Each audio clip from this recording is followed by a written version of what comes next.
within multiple ways, all of those ways giving you studs. Now I'd like to point out that this level is made up mostly of hallways, with the one major difference being most of the hallways are longer than this one. Getting all the studs on every level is going to be a fun challenge for lots of the levels, but there are still plenty of levels where achieving that goal is going to mean trudging through every area at a snail's pace, performing the same repetitive action over and over again. The only action of any player this is going to test is their patience. Getting through the first room of Ruin of the Jedi is something that I can do in about 30 seconds. You walk from one side of the room to the other and you kill a few guys on your way. It's nothing that complicated. Getting through the same room while collecting all the studs takes 8 minutes. And that's not 8 minutes of gameplay, that's 8 minutes of...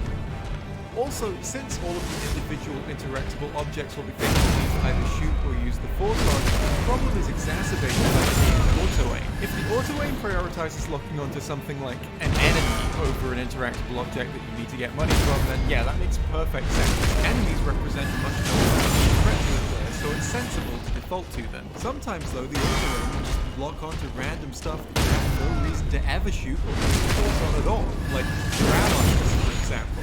Here's a clip of me trying to shoot a bin that has some money in it. Thou art of passing skill. Warrior blood must truly run in thy veins. Tarnished.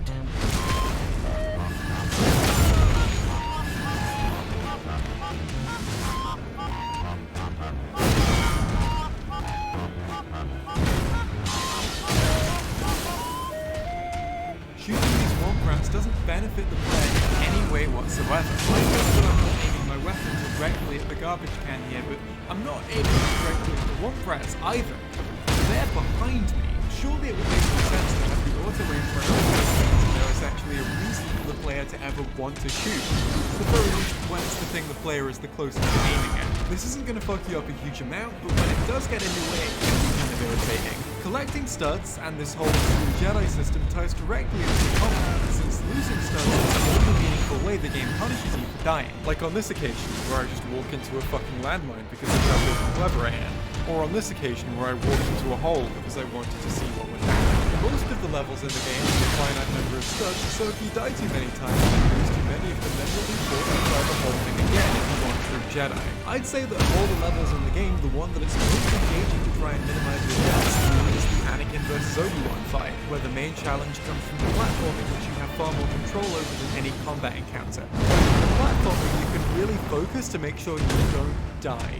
But when button mashing is the optimal strategy, it doesn't really matter how focused you are. Failure becomes a lot more arbitrary, and it makes sense to me that the more arbitrarily you can fail, the less severe the punishment should be. Fortunately though, with how the game is set up, this is exactly the case. When you die in combat, you lose more studs, but you don't have a chance to get all of them back because they've probably fallen onto the floor. Conversely, your platforming doesn't happen because you fall into an area that kills you, like a swamp or a pool of lava or a big hole.